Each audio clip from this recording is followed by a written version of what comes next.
Raymond Washington, because people try to frame him one way, but Raymond was a fighter. He was a squabbler. Well, actually, that was common among Crips, fighting.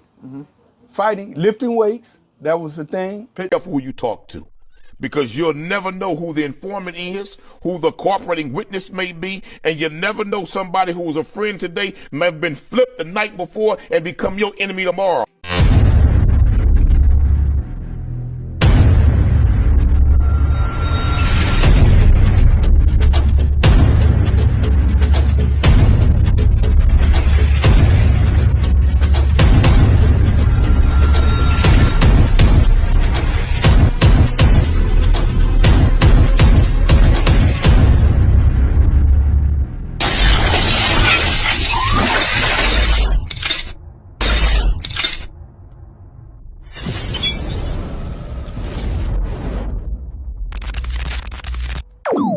About humanity, putting truth in these lies, while they busy feeding lies.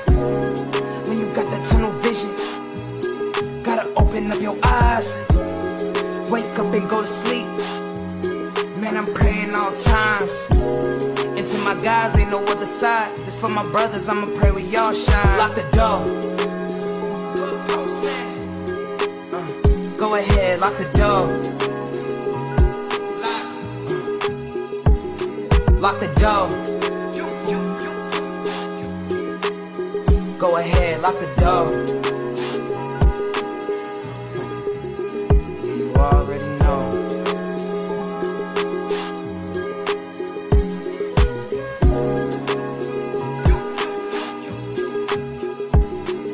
Depending on the lessons, some people eat, some people learn.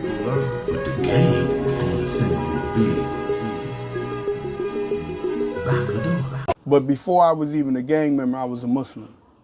And so my stepfather, who was married to my mother at the time, my mother was in prison. She got out of prison in 1976, came and got me. And around 77, my stepfather, who was my sister's actual father, we have different fathers, he came and got us. He was a minister in the Nation of Islam. And this stranger came and he knocked on the door. I'm like, man, who is this guy? You know, we didn't know, me and my sister, her father, that's her father. She didn't know who he was. But anyway, to make it short, it turned out to be her father. He was with another minister in the Nation of Islam. And my mom's told me and my sister to go in the room and close the door. Don't come out unless you have to use the bathroom. So that's what we did, but we're trying to, hear what's going on. And we left that day. He was living in Texas at the time.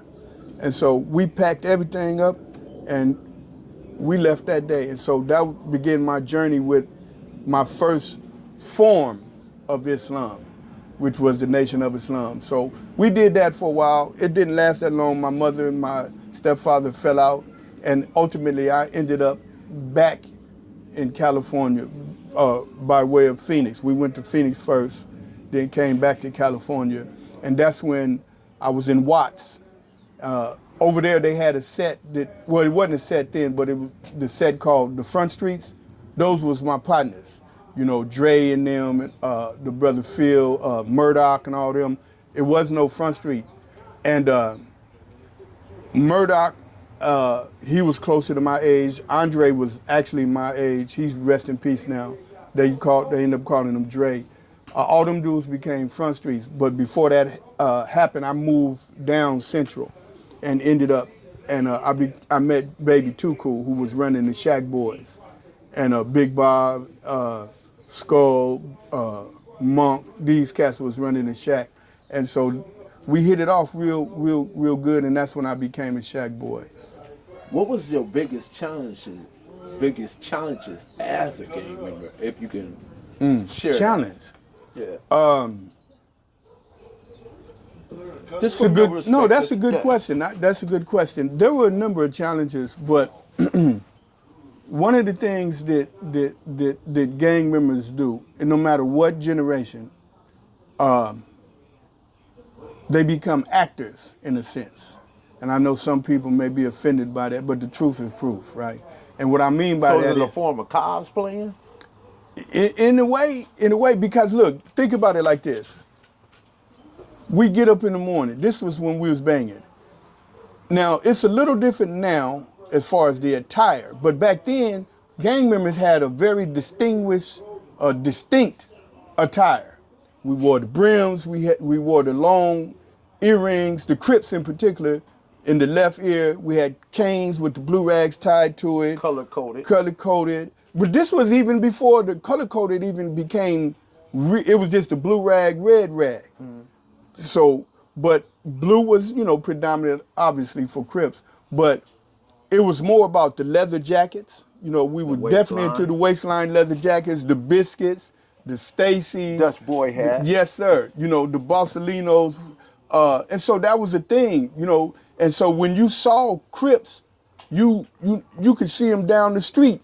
That was a Crip. So, but that was the role we was playing, because if you think about it, we all dressed alike. We had all, and so we wasn't born and taught as a baby or as a toddler and a youngster to wear these things. We grew into that because that was a part of the culture. And it was a network. It was. Whether you was from the West, the East, it started in the East, moved to the West, came to Compton. Exactly, and spread out. Yeah. And so that was our uniform, is what I'm getting to. It was also our attire, and it set us up for our role playing, because we learned to walk a certain way that we didn't naturally walk. We learned to stand a certain way that we didn't naturally stand. We even learned to speak a certain way that we did. All these are things that are akin to taking on a character and a role, but it was serious. And that's why I say, it was an act of sorts, right? But it was a serious act because there's consequences that came with that act, What do you think are some of the most common misconceptions that people have about LA gang members, per se, or even Raymond Washington? Because people try to frame him one way, but Raymond was a fighter. He was a squabbler. Well, actually, that was common among Crips, fighting. Fighting, lifting weights, that was the thing. Pit bulls, and fighting, though. You had to come from the shoulders. That was the thing. And remember, you had what they called the Crip line. See, now you got this thing where people get put on, and you got a few dudes there, jumper dudes, and you see what I'm saying? And that's what's really crazy. But back then, you had the Crip line, and so I want to go back, just if you will. Yes, go back. You asked what was some of the challenges of being a Crip. One of the things that I really want to get across is the role play was one of it, but that wasn't a big challenge, but it was a little challenge. But the thing is, living to the expectation. Yeah, you. It's like these rules are laid down.